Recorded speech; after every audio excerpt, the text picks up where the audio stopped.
Hello everyone, I once again welcome you all. आप सभी लोगों का फिर से वेलकम है। तो उम्मीद करता हूँ friends, my audio and video both are okay to everyone and everyone let's comment quickly that audio and video clear है। तो चलिए फ्रेंड्स, आज का सेशन स्टार्ट करते हैं। सो लास्ट सेशन पे हम लोगों ने मार्केट के कई सारे पॉइंट डिस्कस किए थे। आज हम लोग उसी सेगमेंट में आगे बढ़ते हैं और कुछ इंपॉर्टेंट पॉइंट्स पर हम लोग डिस्कशन करते हैं। So these points we have already revised.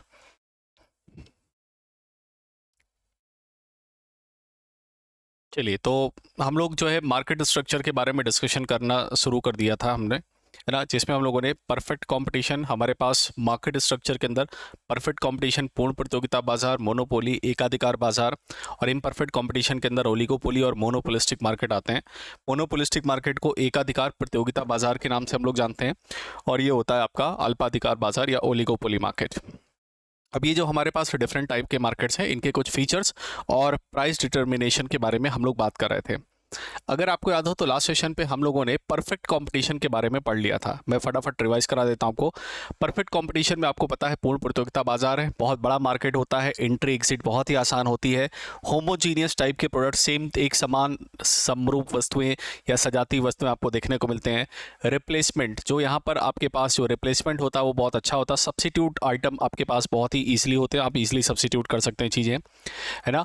Price जो है डिटरमाइन करती है इंडस्ट्री, और फर्म जो होती है वो प्राइस टेकर होती है, और जो इंडस्ट्री होती है वो प्राइस मेकर की तरह काम करती है, इंडस्ट्री प्राइस बनाती है। कंपटीशन यहाँ पर बहुत अच्छा खासा आपको देखने को मिलता है, तो काफ़ी कॉम्पिटिटिव मार्केट होता है और ये इसको हम परफेक्टली इलास्टिक मार्केट भी कहते हैं। पूर्णतया लोचदार यहाँ पर मांग आपको देखने को मिलती है।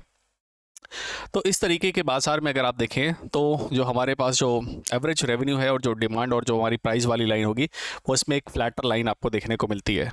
ये आपका मार्केट इक्विलिब्रियम है। मार्केट इक्विलिब्रियम क्या होता है? जहाँ पर डिमांड और सप्लाई की लाइन एक दूसरे को कट करती है, वो जो पॉइंट होता है वो हमारा मार्केट इक्विलिब्रियम कहलाता है। ठीक है, तो इंडिविजुअल केस में जब हम अगर हम देखें, जो हमारा परफेक्ट कंपटीशन है पूर्ण प्रतियोगिता बाजार के अंदर, हमें किस तरीके का मार्केट देखने को मिलेगा। जो हमारा परफेक्ट कंपटीशन है, परफेक्ट कॉम्पिटिटिव मार्केट है या पूर्ण प्रतियोगिता बाजार है, उसमें आपको एक फ्लैटर लाइन आपको देखने को मिलेगी, एक हॉरिजॉन्टल लाइन देखने को मिलेगी। क्यों? क्योंकि यहाँ पर इलास्टिसिटी ऑफ डिमांड जो होती है इनफाइनाइट होती है और पूर्णतया लोचदार आपको मांग देखने को मिलती है। सो यह परफेक्टली इलास्टिक का केस होता है। ठीक, तो ये हम लोगों ने डिस्कस किया था। ठीक, तो उसके बाद मैंने आपको फ्रेंड्स बताया था कल के सेशन में रेवेन्यू क्या होता है, एवरेज रेवेन्यू क्या होता है और मार्जिनल रेवेन्यू क्या होता है। ठीक है, तो जो एवरेज रेवेन्यू होता है वो बेसिकली आपको दिखाता है कि आपकी औसत ऑन एन एवरेज आपकी कमाई कितनी हो रही है, आपकी इनकम कितनी हो रही है। अगर एवरेज रेवेन्यू आपका ज़्यादा है आपके मार्जिनल कॉस्ट से, तो आप वहाँ पर प्रॉफिट में है। एवरेज रेवेन्यू आपका कम है मार्केट कॉस्ट से, तो है ना, जो आपका मार्केट कॉस्ट, जो आपका जो मार्जिनल कॉस्ट है उससे अगर कम है तो फिर वहाँ पर दिक्कत है, फिर आप लॉस में है। और अगर बराबर है तो आपका जो है पर्टिकुलर जो है वहाँ पर ना प्रॉफिट में ना लॉस में, तो उसको नॉर्मल प्रॉफिट कहते हैं। ठीक, तो वो तीन केस आपको देखने को मिलता है। चलिए फिर से मैं एक बार इन पॉइंट्स को दिखाता हूँ आपको। चलिए देखिएगा, ये पॉइंट्स हमने डिस्कस नहीं किया था। यहाँ पर हम लोग बात करते हैं मोनो हम लोगों को बात करना मोनोपोली मार्केट की, है ना। तो मोनोपोली मार्केट के फीचर्स तो हमने कल के सेशन में डिस्कस किए थे, है ना, कि मोनोपोली मार्केट में एकाधिकार बाजार होता है आपका। यहाँ पर सिंगल सेलर्स आपको देखने को मिलते हैं, एक बेचने वाला आपको देखने को मिलता है और कई सारे खरीदने वाले आपको देखने को मिलते हैं। ये जो मोनोपोली जो बंदा होता है, जो मोनोपोलिस्ट जिसको हम कहते हैं, जो मोनोपोलिस्ट होता है, उसके पास प्राइस डिसाइडिंग पावर होती है, वो प्राइस को निर्धारित करने की उसके पास शक्ति होती है। यहाँ पर आपको सब्सिट्यूट आइटम्स नहीं देखने को मिलते हैं, है ना, एक सिंगल प्रोडक्ट ही आपको देखने को मिलेगा जो आपका मोनोपोलिस्ट बना के दे रहा है। तो सब्सिट्यूट का आपके पास ऑप्शन बिल्कुल भी नहीं है। सो सब्सिट्यूशन यहाँ पर बिल्कुल भी नहीं होता है। कंपटीशन भी यहाँ पर नहीं होता, इसीलिए एडवर्टीजमेंट की भी जरूरत नहीं पड़ती है। एंट्री काफ़ी टफ होती है और एग्जिट भी काफ़ी टफ होता है, तो एंट्री एग्जिट के काफ़ी बैरियर्स होते हैं और यहाँ पर हम अपने प्रॉफिट्स को मैक्सिमाइज कर सकते हैं। तो ये जो बाजार होता है बहुत ज़्यादा प्राइस सेंसिटिव नहीं होता। प्राइस सेंसिटिव क्यों नहीं होता? क्योंकि यहाँ पर जो बंदा जो प्रोडक्ट बना रहा है उसकी मोनोपोली, उसका एकाधिकार है, तो जनरली हायर प्राइस पर बिल्कुल काम कर सकता है। और चूंकि यहाँ पर जनरली हायर प्राइस पर आप काम कर सकते हैं, तो इसीलिए आपको ये यहाँ पर देखने को मिलता है। जो मोनोपोली मार्केट होता है ये आपको कम लोचदार मांग आपको देखने को मिलता है, मतलब इलास्टिसिटी ऑफ डिमांड होती है वो लेस देन 1 होती है। ठीक है, तो उसी चीज़ को यहाँ पर चलिए हम लोग इस ग्राफ में देखते हैं और इसके थ्रू समझते हैं कि मोनोपोली मार्केट में असल में होता क्या है। ठीक, ये हमारे पास आपको एक डिमांड लाइन आपको दिखाई गई है यहाँ पर, जो है मोनोपोली के कंटेक्स्ट में, मोनोपोली मार्केट के कंटेक्स्ट में। ठीक है, जो हमारा जो है यहाँ पर जो आपकी जो डिमांड लाइन होती है, ये जो डिमांड लाइन होती है, ये आपकी डिमांड लाइन असल में जो है आपके प्राइस के डिटर्मिनेशन के लिए काम आती है। और यही जो हमारी जो डिमांड लाइन है, यही जो है हमारा जो एवरेज रेवेन्यू है उसको भी रिप्रेजेंट करने के लिए, काम करने के लिए ये दिखाता है।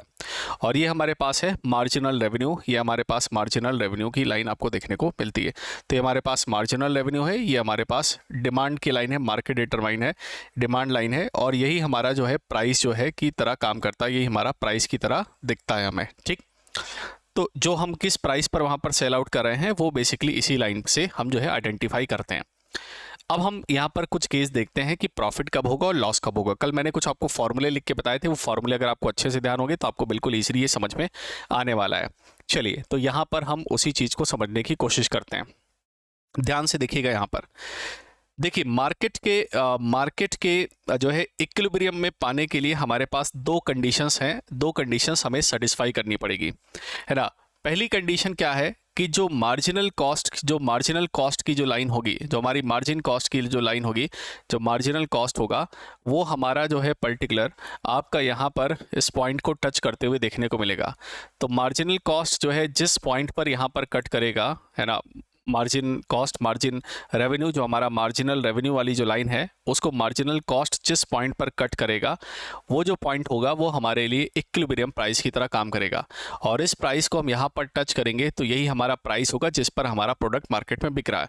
तो मार्केट जो डिमांड है, असल में यही लाइन हमें प्राइस को जो है रिप्रेजेंट करते हुए दिखाएगी। ठीक, और ये जो हमारी लाइन है ये एवरेज टोटल कॉस्ट की लाइन है ना। तो एवरेज, ऑन एन एवरेज हमारी टोटल कॉस्ट कितनी लगी, तो ये हमारा पॉइंट है। ठीक, अब इस पॉइंट को यहाँ पर अगर हम मैच करें तो ये जो हमारी कॉस्ट है, ये जो हमारी कॉस्ट है जो हमारे जेब से जो हमें मिलेगी, है ना, ये जो कॉस्ट है वो हमें मिलेगी, तो प्राइस ये हमें मिलने वाला है।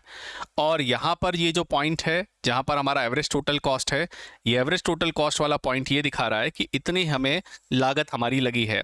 तो ये हमारा ATC है, एवरेज टोटल कॉस्ट है। सीधी सी बात है, अगर आपका प्राइस ज़्यादा है और एवरेज टोटल कॉस्ट कम है तो आपको मुनाफा होगा। तो ये जो मोनोपोली फर्म है वो प्रॉफिट में होगी। इतना पोर्शन जो आपको देखने को मिल रहा है, ये पूरा इतना पोर्शन किसका है, प्रॉफिट का है। तो प्रॉफिट कब होता है, मैंने आपको पहले ही बताया था कि जब आपका प्राइस जो होता है वो ज़्यादा होता है एवरेज टोटल कॉस्ट से, तो ऐसे केस में आपको प्रॉफिट जो है देखने को मिलता है और ये आपका प्रॉफिट का केस होता है। ठीक, तो ये यहाँ पर आप अपना प्रोडक्शन जो है यहाँ पर कर सकते हैं। तो प्रोडक्टिव एफिशिएंसी आपको दिखाता, मार्जिनल कॉस्ट, ये मिनिमम हमारा एवरेज टोटल कॉस्ट यहाँ पर आपको देखने को मिलेगा, मिनिमम एवरेज टोटल कॉस्ट है। लेकिन प्रॉफिट की अगर बात करें तो प्रॉफिट हमारा यहाँ से आपको देखने को मिलेगा। तो ये जो है आपको देखने को मिलेगा, ये हमारा प्रॉफिट है। तो प्रॉफिट का कंसेप्ट हमने फॉर्मूला देखा था, मोनोपोली के केस में प्रॉफिट क्या होगा, price minus average total cost multiply by quantity. अगर प्राइस जो है कम है, एवरेज टोटल कॉस्ट ज़्यादा है, तो उस केस में हमें लॉस देखने को मिलेगा और वो हमारा लॉस का केस होगा। ठीक, इसमें आपको ग्राफ नहीं पूछे जाएंगे एग्जाम में, बस आपको कंसेप्ट याद रखना है कि कंडीशन क्या होती है। ठीक, अब यहाँ पर अगर आप देखें तो ये आपका एवरेज टोटल कॉस्ट है, ये हमारी मार्जिनल कॉस्ट है, ये हमारे पास मार्जिनल रेवेन्यू है और ये हमारे पास डिमांड वाली लाइन है। ठीक, अब यहाँ पर अगर हम देखें तो मार्जिनल कॉस्ट मार्जिनल रेवेन्यू को जिस पॉइंट पर कट कर रहा है, यही पॉइंट हमारा प्राइस दिखाएगा। तो ये पॉइंट को हमने यहाँ पर मिला दिया तो ये हमारा प्राइस निकल आया। तो ये हमारा प्राइस निकल के आया। ये जो डिमांड वाली लाइन है, ये जो डिमांड वाली लाइन है, यही हमारी प्राइस वाली लाइन है, ध्यान रखिएगा। डिमांड वाली लाइन है, यही हमारी प्राइस वाली लाइन है और यही हमारा एवरेज रेवेन्यू की तरह हमें दिखाता है। ठीक, तो यहाँ पर अगर हम देखें तो प्राइस असल में हमें मिल रहा है कितना, P, लेकिन जो हमारी एवरेज टोटल कॉस्ट का कर्व है वो ऊपर की तरफ है। तो एवरेज टोटल कॉस्ट लग रही है इतनी, तो औसतन जो लागत लग रही है हमारी जेब से वो ज़्यादा लग रही है ना। ATC जो है हमारे पास, जो एवरेज टोटल कॉस्ट है वो फ्रेंड्स क्या है, ज़्यादा है। और जब आपका एवरेज टोटल कॉस्ट ATC आपका ज़्यादा होगा और प्राइस कम होगा तो सीधी सी बात आपको लॉस होगा। तो ये इतना लॉस आपको देखने को मिल रहा है, तो ये आपका लॉस का सेगमेंट है। So this one is your loss. तो मोनोपोली लॉस में कब होगी, जब एवरेज टोटल कॉस्ट, लागत आपकी ज़्यादा होगी, प्राइस आपका कम होगा। तो इनको क्वांटिटी से मल्टीप्लाई कर देंगे तो आपको लॉस जो है वो मिलता हुआ देखने को मिल जाएगा। So you will get the loss. ठीक, तो फॉर्मूलेज पर बेस्ड न्यूमेरिकल्स और फॉर्मूलेज आपको देखने को मिलेंगे। तो फॉर्मूले मैं आपको बिल्कुल बता दे रहा हूँ, तो फॉर्मूला आपको बिल्कुल ध्यान रखना है। ठीक है, so just have this one with in your mind. ठीक, चलिए, तो मोनोपोली का कंसेप्ट हमें समझ में आ गया, ठीक है। तो मोनोपोली में आपको देखने को मिलता है, मोनोपोली में elasticity of demand less than 1 देखने को मिलती है, इसलिए आपको स्टीपर कर्व देखने को मिलता है, थोड़ा सा स्ट्रेट जो है कर्व आपको देखने को मिलता है, स्टीपर कर्व, ठीक। अब अगला नेक्स्ट वन हमें देखने हैं, आज हम डिस्कशन करते हैं मोनोपोलिस्टिक कंपटीशन। मोनोपोलिस्टिक कंपटीशन को हम लोग कहते हैं एकाधिकार प्रतियोगिता बाजार। इस तरीके के बाजार के अंदर आपको क्या देखने को मिलेगा, आपको एक सिमिलर टाइप के बहुत सारे प्रोडक्ट्स आपको देखने को मिलेंगे। एक सिमिलर टाइप के प्रोडक्ट्स का कहने का मतलब क्या हो गया कि फर्म तो बहुत सारी होंगी, कंपनियां तो बहुत सारी होंगी, एंट्री एग्जिट जो है यहाँ पर भी आसानी होती है। परफेक्ट कंपटीशन की जितनी आसान नहीं, लेकिन हाँ थोड़ी आसानी होती है यहाँ पर आपकी। तो एंट्री एग्जिट आसान होता है। आपको एक ही तरह का प्रोडक्ट कई सारी कंपनियां बनाते हुए देखने को मिलेंगी, लेकिन वो प्रोडक्ट बिल्कुल सेम नहीं होंगे। तो सिमिलर बिल्कुल होमोजीनियस टाइप के प्रोडक्ट आपको नहीं देखने को मिलेंगे, आपको थोड़ा सा अलग फीचर्स के साथ आपको प्रोडक्ट देखने को मिलेंगे। सब्स्टिट्यूट आप कर सकते हैं, लेकिन प्रोडक्ट थोड़ा अलग होगा। जैसे मैं एग्जांपल देता हूँ, आपके पास ऑप्शन है पेप्सोडेंट का, आपके पास ऑप्शन है पेप्सोडेंट का, आपके पास ऑप्शन है कोलगेट का। तो कोलगेट और पेप्सोडेंट दोनों का काम सेम है, टीथ क्लीनिंग के लिए, दांत साफ करने के लिए हम यूज़ करते हैं। दोनों है पेस्ट या टूथपेस्ट हैं। अब कोलगेट और पेप्सोडेंट दोनों बिल्कुल सेम प्रोडक्ट नहीं है, दोनों के फीचर्स, दोनों की quality, taste, fragrance, packaging, branding सब कुछ अलग अलग आपको देखने को मिलेगी, लेकिन ये एक दूसरे के क्लोज सब्स्टिट्यूट हैं। तो इसका सबसे अच्छा एग्जांपल आपको टूथपेस्ट की बहुत सारी कंपनी आपको देखने को मिल जाएंगी, साबुन की कई सारी कंपनी आपको देखने को मिल जाएंगी, सनसिल्क वगैरह या फिर शैम्पू की बहुत सारी कंपनी आपको देखने को मिल जाएंगी। मतलब हम लोग जो पूरी तरीके से घिरे हुए हैं, हम पूरी तरीके से मोनोपोलिस्टिक मार्केट से घिरे हुए हैं। मोनोपोलिस्टिक मार्केट में आपको कंपटीशन बहुत ज़्यादा देखने को मिलता है, यहाँ पर प्रतियोगिता बहुत ज़्यादा होती है, और इसीलिए अपने प्रोडक्ट के फीचर को बताने के लिए यहाँ पर बहुत ज़्यादा एडवर्टीजमेंट की ज़रूरत पड़ती है। यहाँ आपको अपने प्रोडक्ट को अगर अच्छे से बेचना है तो आपको एक अच्छे खासे एडवर्टीजमेंट की ज़रूरत पड़ेगी, बहुत ज़्यादा प्रचार की ज़रूरत पड़ेगी। अगर आप बहुत ज़्यादा प्रचार नहीं कर पाते, एडवर्टीजमेंट नहीं कर पाते, और अपने प्रोडक्ट की क्वालिटी को आप अलग तरीके से नहीं समझा पाते हैं कस्टमर को, तो आपके प्रोडक्ट की डिमांड जो है बाज़ार में कम रहेगी, ठीक है। दूसरी चीज़, यहाँ पर अगर हम प्राइस की बात करें, बहुत ध्यान से सुनिएगा, इंपॉर्टेंट पॉइंट है।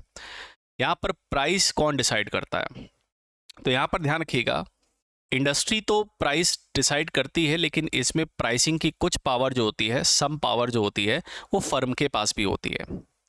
अगर आप अपने प्रोडक्ट में कुछ क्वालिटी इन्हेंस करते हैं, कुछ क्वालिटी उसकी बढ़ाते हैं, कुछ उसके फीचर्स बढ़ाते हैं, तो ऐसे केस में आप अपने प्रोडक्ट को थोड़ा सा महंगा भी बेच पाते हैं, लेकिन वो आप तब बेच पाएंगे जब आप अच्छे तरीके से एडवर्टीजमेंट करेंगे, अच्छे तरीके से प्रचार करेंगे। अगर आपका एडवर्टीजमेंट अच्छा नहीं है, अगर आपका एडवर्टीजमेंट अच्छा नहीं है, अगर आपका ऐड अच्छा नहीं है, आप अच्छे तरीके से अपने प्रोडक्ट के बारे में बता नहीं पाते हैं कस्टमर को, तो कस्टमर नहीं समझ पाएगा कि आपके प्रोडक्ट में ऐसा क्या स्पेशल है कि जो आपके वो प्रोडक्ट को खरीदे।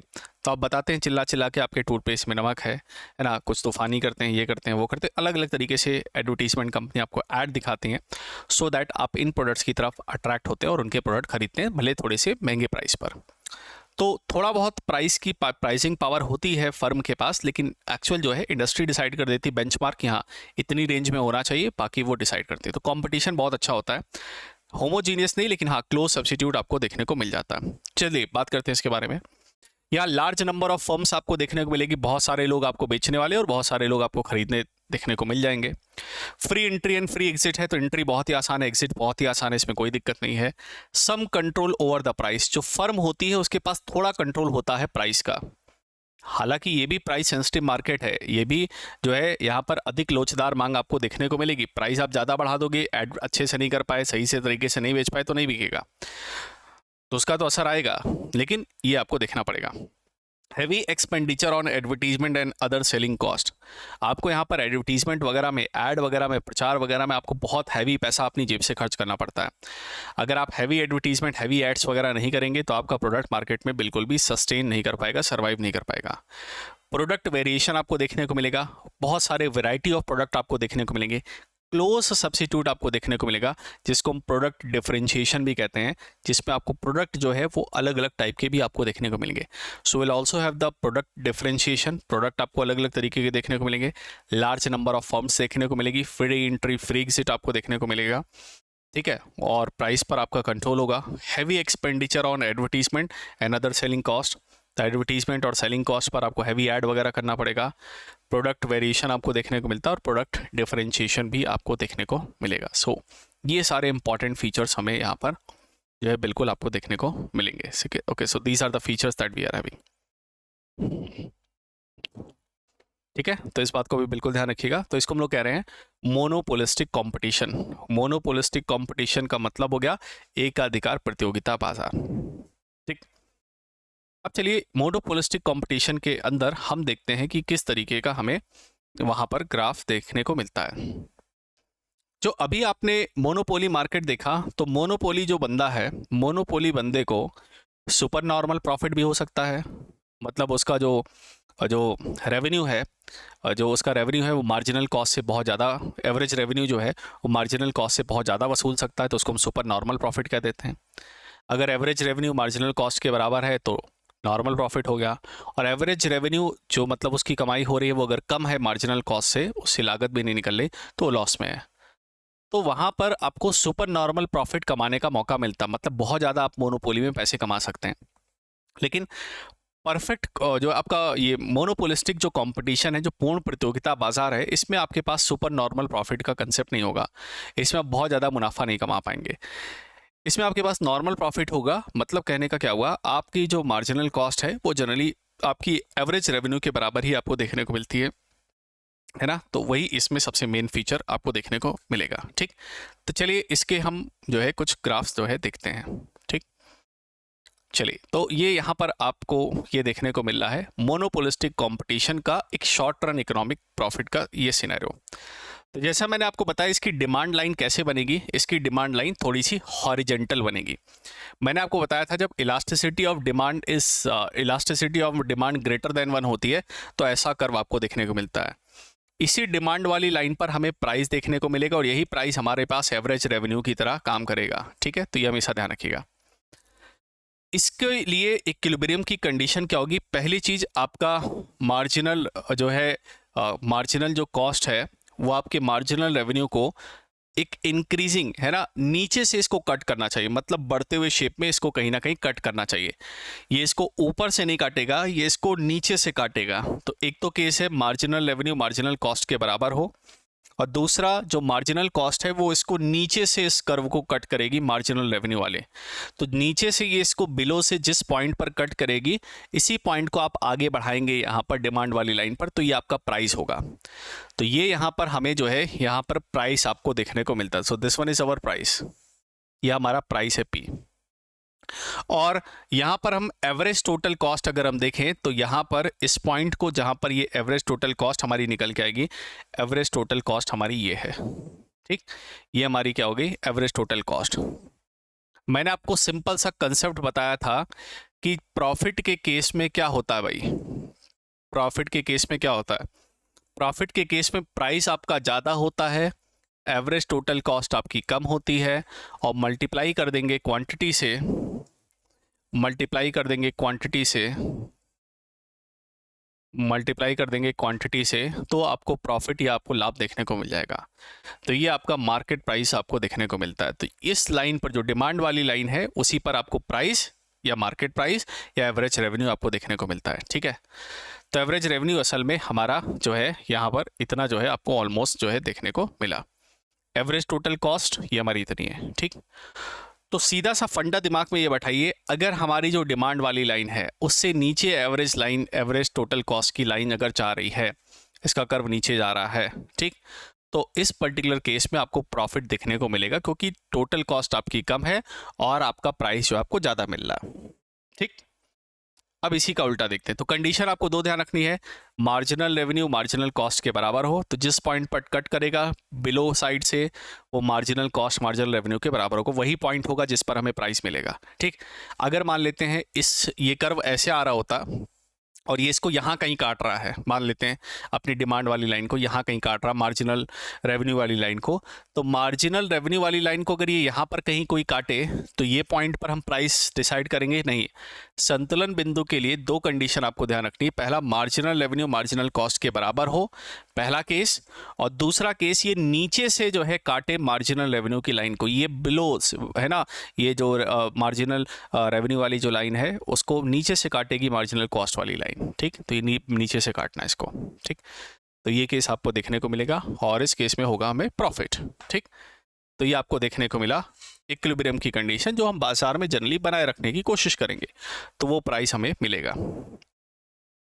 ऐसी अगर आप देखें है ना, तो वही पॉइंट यहाँ पर आपको दे रखा है। ठीक है, तो डी मार्केट डिमांड है, एवरेज टोटल कॉस्ट है, वही पॉइंट यहाँ पर फॉर्मूले के तौर पर यहाँ लिखा है। शॉर्ट रन में आपको प्रॉफिट हो जाएगा price minus average total cost. ठीक है, ये आपको देखने को मिलेगा।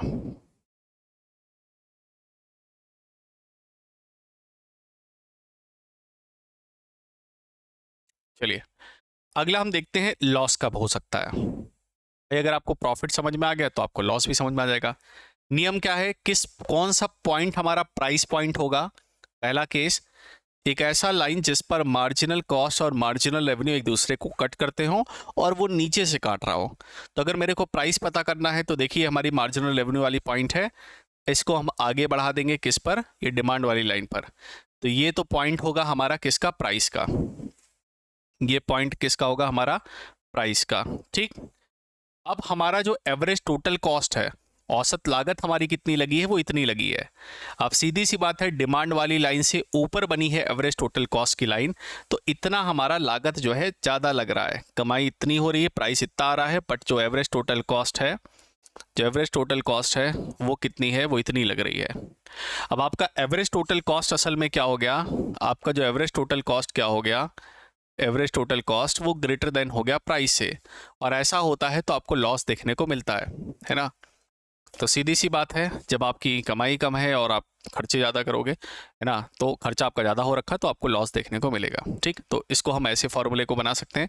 तो यहाँ पर लॉस अगर हम निकालना चाहें तो क्या हो जाएगा, एवरेज टोटल कॉस्ट हमारी ज़्यादा है minus price multiply by quantity Q. ठीक है, तो इसमें जो हमें मिलेगा वो हमें लॉस मिलेगा। लॉस क्यों, क्योंकि एवरेज टोटल कॉस्ट प्राइस से ज़्यादा है। ठीक है, बस दो कंसेप्ट आपको ध्यान रखना है इक्विलिब्रियम के लिए।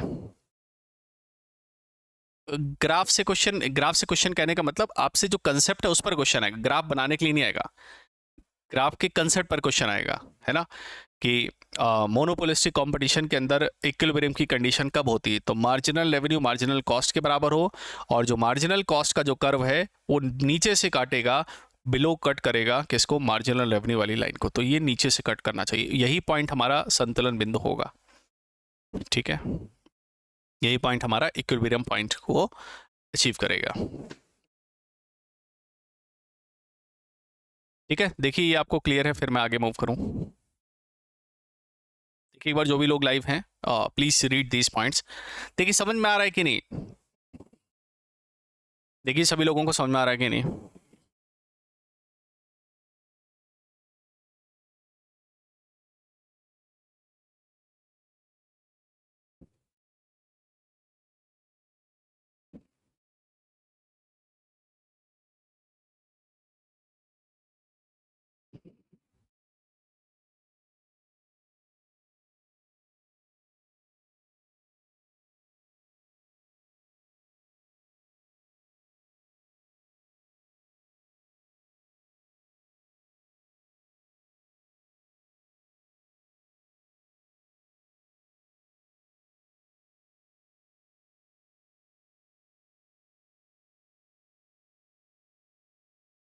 चलिए देखिए कितने पॉइंट्स क्लियर है सभी को, आगे बढ़ते हैं।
चलिए, तो इतने पॉइंट्स हम सभी को क्लियर हैं।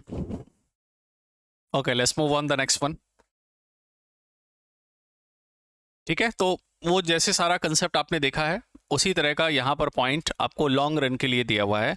लॉन्ग रन के लिए भी कंडीशन आपको सेम इस तरीके से देखने को मिलेगी। अलग अलग कंडीशंस यहाँ पर दिखाई गई हैं। ठीक है, अलग अलग कंडीशन क्या है, इनको चलिए एक बार एनालाइज कर लेते हैं इसको भी। ठीक है, चलिए पहले एक बार ग्राफ देख लेते हैं। ग्राफ में देखिए क्या है, सेम वही डिमांड वाली आपकी लाइन है, मार्जिनल रेवेन्यू वाली आपकी लाइन है। ठीक, अब मैंने आपको कहा था दो कंडीशन हमें चेक करनी है। वो प्राइस पॉइंट जिस पर हम अपने प्रोडक्ट को बेचने की कोशिश कर सकते हैं। ठीक है, वो प्राइस पॉइंट जिस पर हम अपने प्रोडक्ट को बेचने की कोशिश कर सकते हैं। ठीक, तो ये जो पहला पॉइंट है, मतलब कंडीशन क्या थी, एक तो मार्जिनल रेवेन्यू मार्जिनल कॉस्ट के बराबर, मार्जिनल कॉस्ट आपको कट कर रही हो मार्जिनल रेवेन्यू वाली लाइन को, इस पॉइंट पर कट कर रही है। दूसरी कंडीशन ये थी कि ये नीचे से कट करनी चाहिए, बिलो से कट करनी चाहिए।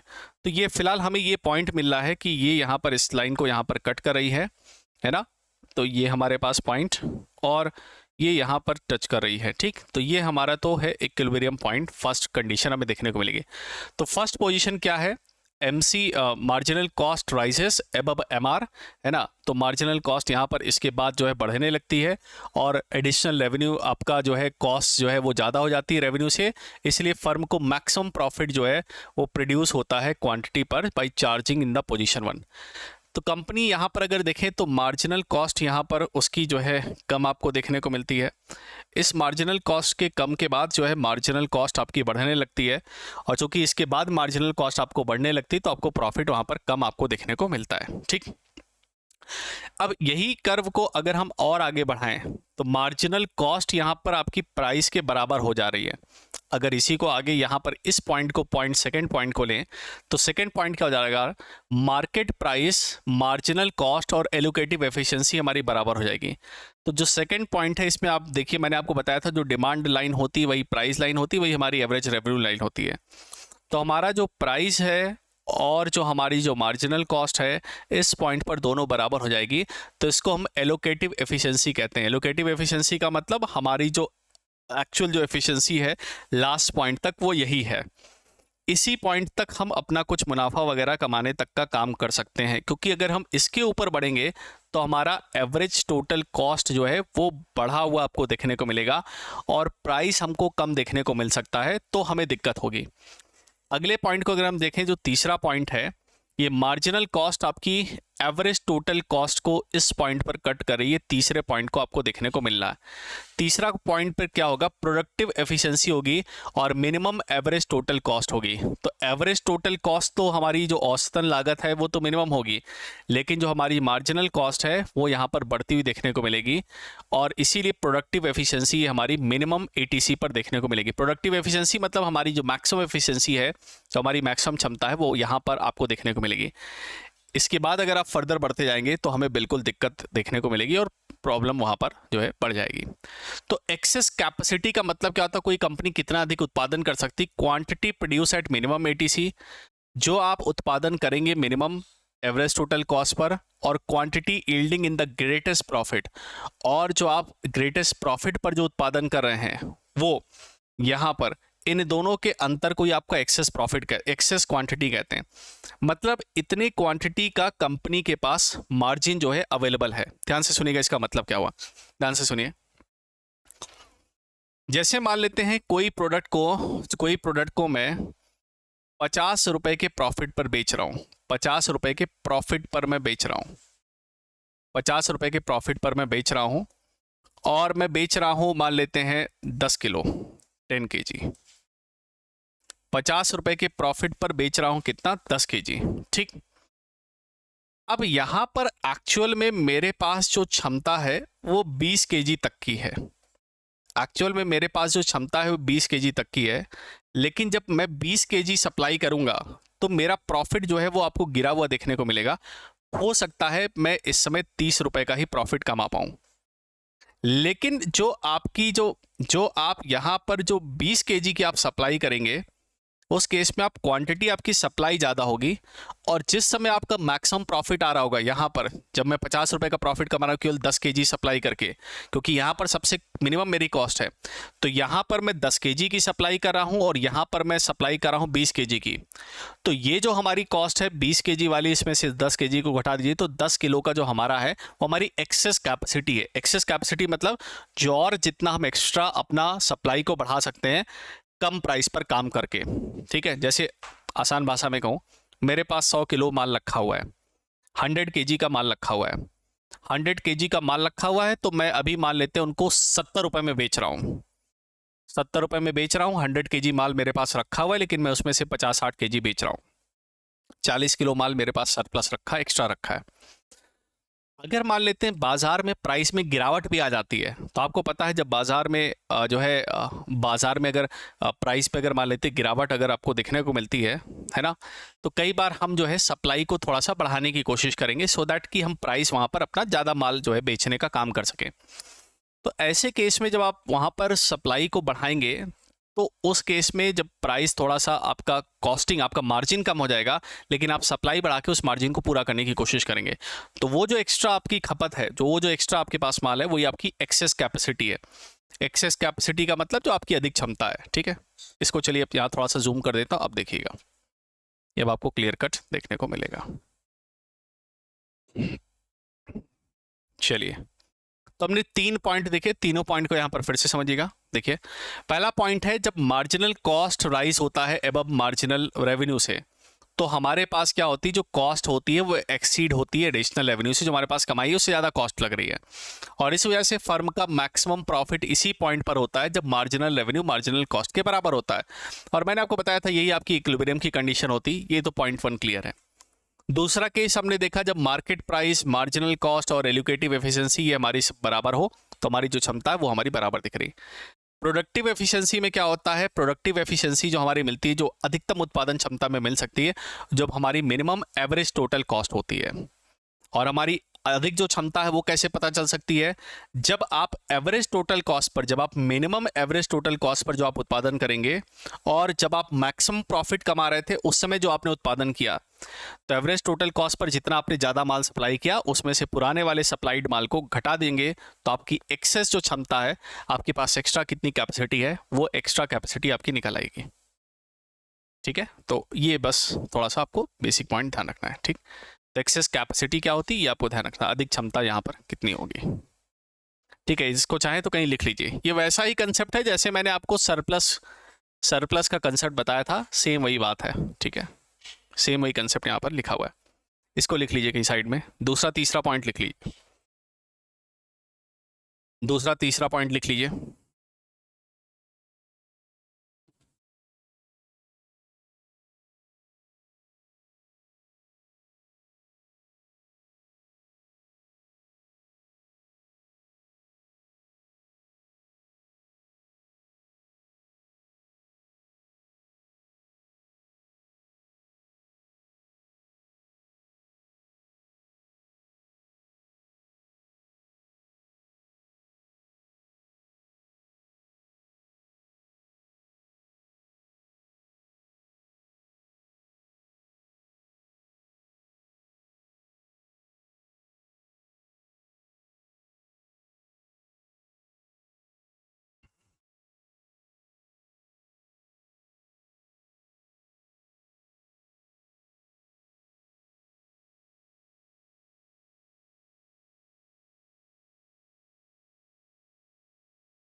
चलिए, तो ये बातें हमें समझ में आ गई हैं अब तक। ओके, तो इतने पॉइंट्स हमें क्लियर हैं।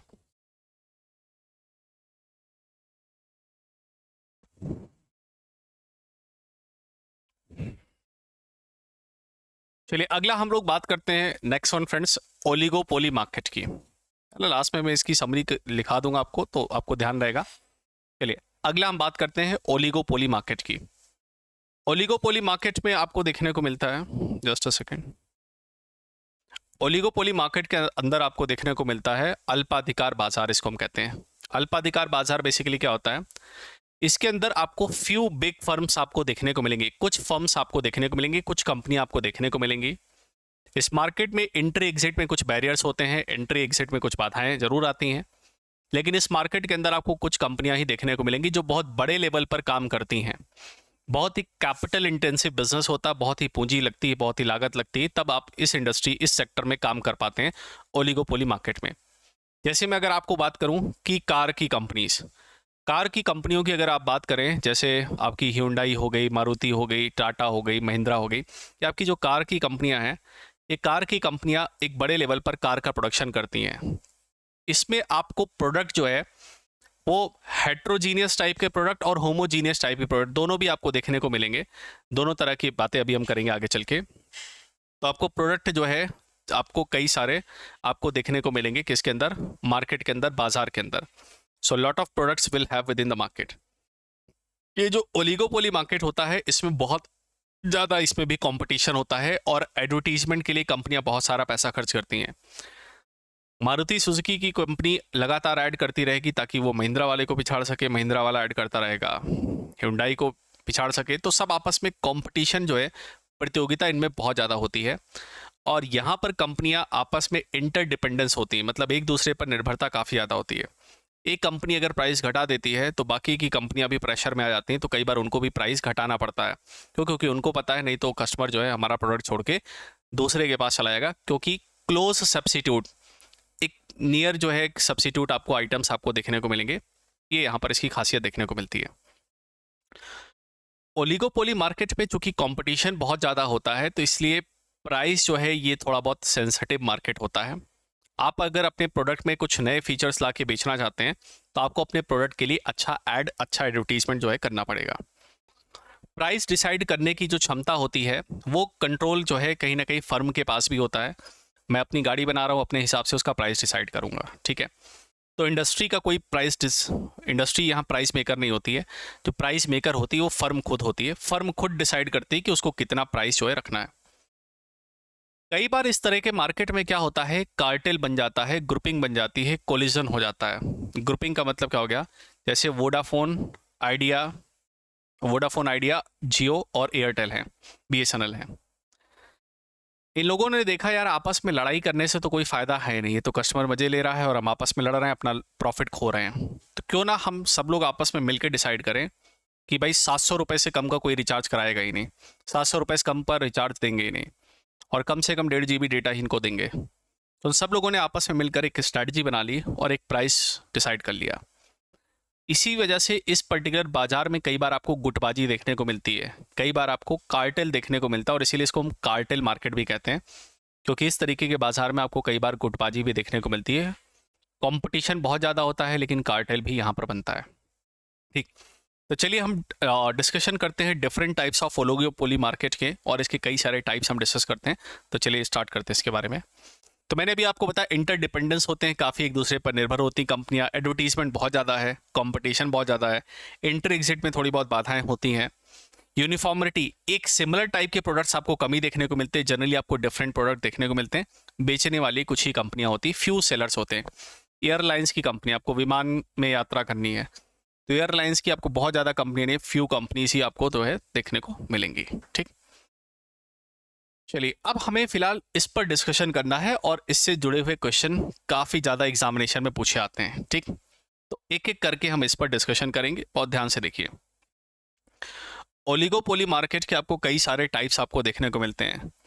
ओपन क्लोज आपको ओलिगोपोली देखने को मिलता है, पार्शियल और फुल ओलिगोपोली आपको देखने को मिलता है, परफेक्ट वर्सेस इम्परफेक्ट ओलिगोपोली हो गया, syndicated versus organise oligopoly, collusion versus non collusive oligopoly.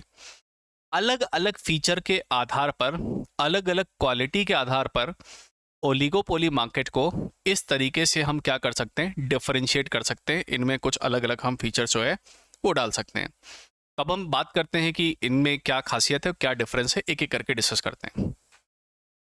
पहला है ओपन और क्लोज ओलिगोपोली। ठीक है, ये जो ओपन और क्लोज ओलिगोपोली है, ये जो है बाजार में एंट्री के हिसाब से है। जैसे आपको अपनी एक कंपनी शुरू करनी है, तो अगर आप आसानी से अपना काम शुरू कर सकते हैं इस मार्केट के अंदर, तो वो जो है आपको ओपन मार्केट के तौर पर आपको देखने को मिलेगा, ओपन ओलिगोपोली मार्केट कहलाएगा। और अगर इस ओलिगोपोली मार्केट में एंट्री टफ है, जैसे मैं आपको बात बताऊं, आपको कार बनाने का काम शुरू करना है, आसान है। लेकिन आपको टेलीकॉम का काम करना है, कम्युनिकेशन का काम करना है, दूर संचार की कंपनी लगाना है, खदानों से कोयला निकालना है, लोहा निकालना है, आयरन निकालना है, स्टील निकालना है, ऐसा कुछ प्रोडक्ट अगर आपको एक्सट्रैक्ट करना है, कॉपर वगैरह, तो उस केस में फिर आपको दिक्कत होगी। तो आपको बहुत सारे लाइसेंसिंग वगैरह की ज़रूरत पड़ेगी। तो ओपन और क्लोज ओलिगोपोली मार्केट को किस हिसाब से क्लासीफाई किया गया है, इसका जो क्लासिफिकेशन है that is based on the entry barriers. अगर आप आसानी से अपना ओलिगोपोली मार्केट में काम शुरू कर पाते हैं, तो इसको हम ओपन ओलिगोपोली मार्केट कहते हैं, या खुला हुआ अल्पाधिकार प्रतियोगिता बाजार। अगर आपकी एंट्री यहाँ पर टफ होगी, तो इसको हम किस नाम से जानेंगे, इसको हम क्लोज्ड जो है ओलिगोपोली मार्केट के नाम से जानेंगे। ठीक है, तो वही पॉइंट यहाँ पर मेंशन है, देखिए। यह वर्गीकरण नए उद्योगों में प्रवेश की स्वतंत्रता के आधार पर बनाया गया है। एक खुला ओलिगोपोली बाजार की स्थिति है जिसमें फर्म किसी भी समय उद्योग में प्रवेश कर सकती है और एग्जिट कर सकती है। और जबकि एक बंद ओलिगोपोली के मामले में कुछ प्रतिबंध हैं जो उद्योग में प्रवेश करने के लिए नई फर्म के लिए एक बाधा के रूप में कार्य करते हैं। तो अगर एक नई फर्म को एंट्री लेनी है, आपको एक टेलीकॉम बिजनेस का लाइसेंस लेना, तो उसमें बहुत सारे क्लियरेंस आपको चाहिए होते हैं, क्योंकि इन्फॉर्मेशन होती, सूचना होती कस्टमर्स की, आप उसको लीक कर सकते हैं, उसमें दिक्कतें पैदा कर सकते हैं। ठीक, तो ये पहला है हमारा open versus closed oligopoly market, या फिर जो है खुला और बंद ओलिगोपोली मार्केट। ठीक, अगला हमारे पास पार्शियल और फुल ओलिगोपोली मार्केट है ना। ये पार्शियल और फुल ओलिगोपोली मार्केट, इसमें देखिए ध्यान से सुनिए क्या होता है। पार्शियल ओलिगोपोली मार्केट में क्या होता है, जब एक कोई कंपनी ऐसी हो, हैं तो कई सारी कंपनियां, कुछ फर्म्स हैं, लेकिन कोई ऐसी कंपनी हो जिसका दबदबा चलता हो इस मार्केट के अंदर, उसका कहते हैं ना सिक्का चलता हो, या फिर उसका दबदबा चलता हो। फॉर एग्जाम्पल, जियो है, वोडाफोन आइडिया है, एयरटेल है, लेकिन जियो का मान लेते हैं दबदबा चल रहा है इस मार्केट में, उसका डोमिनेंस, उसका वर्चस्व चल रहा है।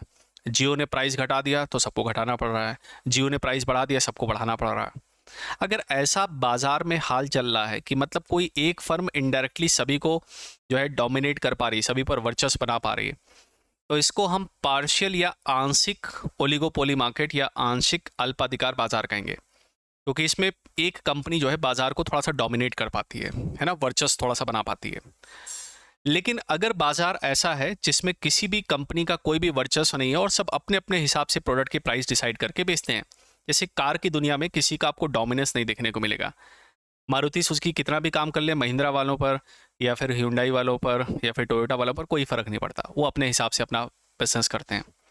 तो अगर बाजार में किसी का कोई डोमिनेंस नहीं है और सब अपने अपने हिसाब से काम कर रहे हैं, प्राइस डिसाइड कर रहे हैं, तो ये होगा फुल्ली ओलिगोपोली मार्केट, मतलब पूर्ण अल्पाधिकार बाजार। आंशिक अल्पाधिकार बाजार क्या होगा, जब किसी एक का डोमिनेंस हो, किसी एक का वर्चस्व हो। जैसे मैंने आपको एग्जांपल बताया कि जियो का डोमिनेंस आपको मार्केट में देखने को मिलेगा, वही बात यहाँ पर लिखी हुई, देख लेते हैं। या वर्गीकरण मूल नेतृत्व के आधार पर किया जाता है। आंशिक ओलिगोपोली बाजार की स्थिति में संदर्भित करता है जिसमें एक बड़ी फर्म बाजार पर हावी होती है और उसे मूल नेता के रूप में देखा जाता है, जबकि पूर्ण अल्पाधिकार बाजार में मूल नेतृत्व इसकी अनुपस्थिति से विशिष्ट है। तो जो कंप्लीट ओलिगोपोली मार्केट होगा, मैंने आपको बताया था अभी शुरुआत में, जो ओलिगोपोली मार्केट होता है उसमें generally price deciding power firm के पास होती है और फर्म ही डिसाइड कर लेती है कि कितना उसको प्राइस चार्ज करना है। अब दूसरे के दबाव में अगर प्राइस चेंज कर रहे हैं तो मतलब अगले का डोमिनेंस है, अगले का वर्चस्व है, तो परफेक्ट ओलिगोपोली मार्केट का केस नहीं है, वो आंशिक तौर पर आप ओलिगोपोली हैं। फिर देखिए इतना समझ में आया।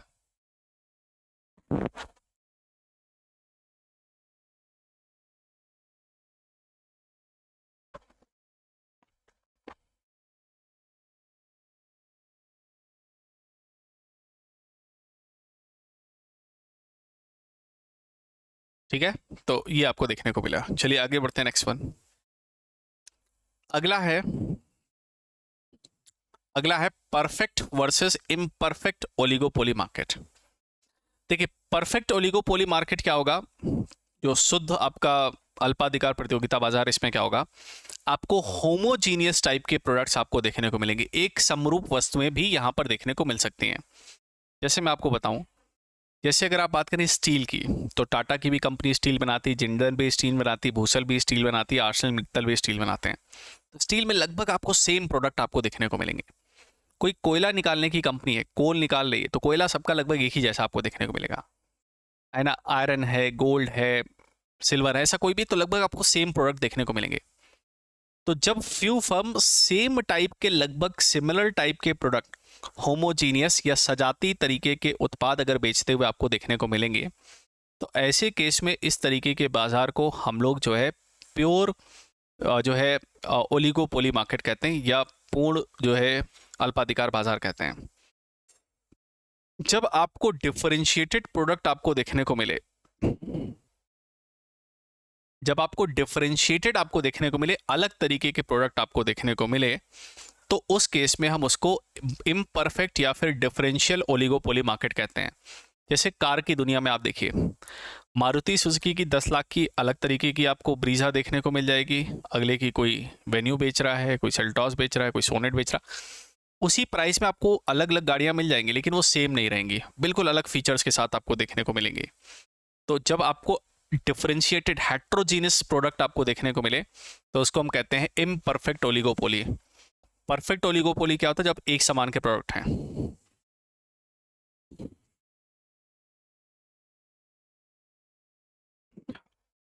देखिए गूगल, देखिए क्रोम जो है, देखिए क्रोम जो है सर्च इंजन नहीं है, गूगल है, याहू है, ये आपका सर्च इंजन है। लेकिन अगर हम कहें तो गूगल को जनरली मार्केट में पूरी तरीके से डोमिनेटिंग प्लेयर माना जाता है। शायद ही आप में से मैं अगर कोई चीज़ सर्च करने को कहूँ तो आप याहू पर सर्च करते हो, है ना। आप सभी के सभी लोग गूगल ही करते हैं। तो गूगल का इनडायरेक्टली बाजार में मोनोपोली की तरह वो काम कर रहा है अभी फिलहाल, ठीक है। अब कल को और सर्च, देखिए सर्च इंजन तो कई सारे हैं, लेकिन उनका कोई मतलब नहीं, वो नेग्लिजिबल हैं, इसीलिए गूगल को कहा जाता है मोनोपोली है ना। हाँ, उस गूगल को कहा जाता है मोनोपोली की तरह, वो पूरी तरीके से काम करता है, क्योंकि बाकी प्लेयर्स तो हैं ही नहीं, बाकी प्लेयर्स तो ऑलमोस्ट ना के बराबर है, उनकी कोई एग्जिस्टेंस नहीं है, ठीक है। तो चलिए, हमने देखा परफेक्ट और इम्परफेक्ट ओलिगोपोली मार्केट। अगला बात करते हैं सिंडिकेटेड वर्सेस ऑर्गेनाइज्ड ओलिगोपोली, है ना। अब सिंडिकेट क्या होता है, देखिएगा, इसको ध्यान से सुनिए। सिंडिकेटेड में क्या होता है, कंपनियां आपस में मिलकर गुटबाजी कर लेती हैं। जैसे फॉर एग्जांपल क्या है, जियो ने, एयरटेल ने, वोडाफोन आइडिया ने, बीएसएनएल ने मिलकर डिसाइड कर लिया कि भाई देख, आपस में लड़ने से कोई फ़ायदा नहीं है, एक प्राइस सेट कर लेते हैं और वही प्राइस कस्टमर से वसूला जाए, ना तुम्हारा घाटा, ना तुम्हारा घाटा, ना तुम्हारा घाटा, सब अपना, सारे भाई लोग बढ़िया कमाएंगे। तो जब इस तरीके की गुटबाजी हो जाती है तो उसको हम लोग सिंडिकेटेड मार्केट कहते हैं, सिंडिकेटेड ओलिगोपोली कहते हैं, जिसमें कई फर्म आपस में मिलकर जो है वहाँ पर काम करना शुरू कर देती हैं। तो इसको हम सिंडिकेटेड मार्केट कहते हैं। अगर आपने पुष्पा मूवी देखी हो तो पुष्पा मूवी में जो पुष्पा था वो सिंडिकेट का चेयरमैन बनना चाहता था। वो सिंडिकेट क्या था, जो चंदन की लकड़ी के दाम, सैंडलवुड के प्राइस डिसाइड करते, चंदन की लकड़ी के दाम डिसाइड कर देते हैं। तो सिंडिकेट का चेयरमैन बनना चाह रहा था। तो सिंडिकेट का मतलब क्या हो गया, जब कुछ कंपनियां आपस में मिलकर एक ग्रुपिंग कर लें और अपने हिसाब से फिर प्राइस डील करें और डिसाइड करें, आपस में भाईचारा मिलकर काम करें, तो ये है। अगला, सिंडिकेटेड के बाद आपको ऑर्गेनाइज्ड जो है ओलिगोपोली मार्केट देखने को मिलता है। ऑर्गेनाइज ओलिगोपोली मार्केट में क्या होता है, आपको एक संगठन बना देते हैं, अब प्रॉपर तरीके से ऑर्गेनाइज तरीके से एक संगठन बना देते हैं, और वो संगठन फिर प्राइस डिसाइड करता है और बाकी सब लोग फिर उसको फॉलो करते हैं। जैसे इंटरनेशनल लेवल पर कच्चे तेल का प्राइस डिसाइड करने के लिए एक ऑर्गेनाइजेशन काम करता है जिसका नाम है OPEC, organisation of petroleum exporting countries. ये 14 कंट्रीज का ग्रुप है जो वर्ल्ड में सबसे ज़्यादा ऑयल प्रोड्यूसिंग के तौर पर, ऑयल प्रोड्यूसर कंट्री के तौर पर काम करते हैं, जो सबसे ज़्यादा कच्चा तेल जो है एक्सपोर्ट करते हैं। इनका जो प्राइस होता है वो पूरी दुनिया फॉलो करती है कच्चे तेल के प्राइस में। तो ये क्या है, एक ऑर्गेनाइज्ड ओलिगोपोली मार्केट है, संगठन बन गया। और जियो, वोडाफोन, आइडिया इन सब ने आपस में बैठ के मीटिंग वोटिंग कर लिए, डिसाइड कर लिए, तो एक कार्टेल है, इनका सिंडिकेट बन गया।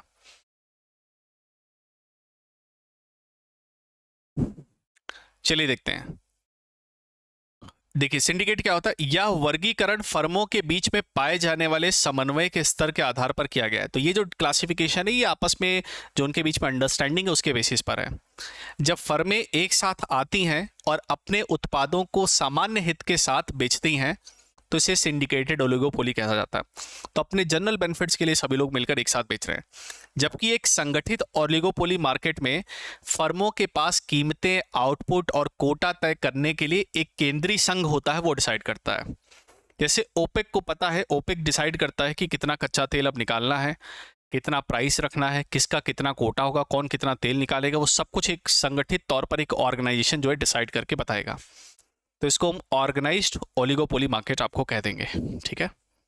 ऑर्गेनाइज्ड ओलिगोपोली मार्केट आपको कह देंगे, ठीक। तो ये बिल्कुल आपको ध्यान रखना है। तो हमने देखा सिंडिकेटेड और ऑर्गेनाइज्ड ओलिगोपोली मार्केट। तो सिंडिकेटेड में कार्टेल या फिर ग्रुपिंग की तरह हो गया, और ऑर्गेनाइज में आप ऑर्गेनाइज तरीके से काम करेंगे। चलिए अगला देखते हैं। अगला है कोलिजिव और नॉन कोलिजिव ओलिगोपोली। कि सिंडिकेटेड की तरह है। कोलिजिव का मतलब क्या हो गया, आपस में अगर कंपनियां मिलकर एक दूसरे के साथ काम करती हैं, मिलकर भाईचारे में काम कर रही है, मिलकर प्राइस डिसाइड कर लेती हैं, तो इसको हम कोलिजिव ओलिगोपोली मार्केट कहते हैं। नॉन कोलिजिव में क्या होगा, आपस में उनको कोई मतलब नहीं, सब अपने अपने मनमानी तरीके से प्राइस डिसाइड कर रहे हैं, तो वो नॉन कोलिजिव हो गया। कोलिजिव मतलब एक दूसरे का सपोर्ट कर रहे हैं। देखिए कपटपूर्ण बनाम गैर मिलीजुली ओलिगोपोली। तो मिलीजुली ओलिगोपोली का क्या है, यह वर्गीकरण फर्मों के बीच में समझौते या समझ के आधार पर किया जाता है। कोलिजिव ओलिगोपोली में क्या होता है, एक दूसरे के साथ प्रतिस्पर्धा करने के बजाय फर्म एक साथ आती हैं और सभी आम सहमति से कीमत और आउटपुट तय कर लेती हैं, है ना। ये सिंडिकेट की तरह आपको देखने को मिलेगा। जबकि एक गैर संगठनात्मक वाले ओलिगोपोली के मामले में फर्में बीच में समझ की कमी होती है और वो अपने अपने संबंधित लक्ष्यों को प्राप्त करने के लिए एक दूसरे के खिलाफ प्रतिस्पर्धा करती हैं। तो कंपनियां अपने अपने मौज के हिसाब से अपने अपने मनमानी की तरीके से अगर काम करना शुरू कर दें तो इसको हम क्या नाम देते हैं, इसको हम नॉन कोलिजिव ओलिगोपोली मार्केट कहते हैं। और अगर आपस में मिलजुल कर काम करें, आपस में एक दूसरे की समझ के साथ काम करें, तो इसको कोलिजिव कहते हैं। कोलिजिव वर्ड का मतलब होता है एक दूसरे को से मिलजुल कर, तो कोलिजिव इसको कहते हैं, कोलिजिव मार्केट। देखिए क्लियर है।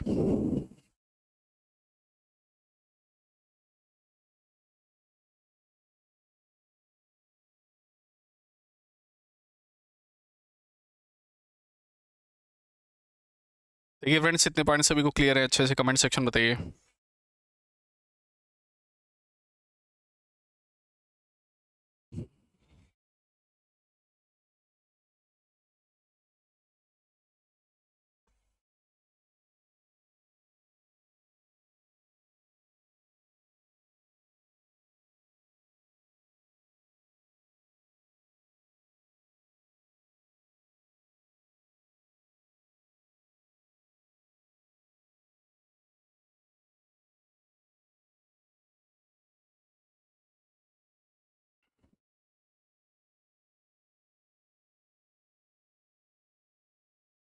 चलिए, तो कोलिजिव और नॉन कोलिजिव भी आपको क्लियर है, ठीक।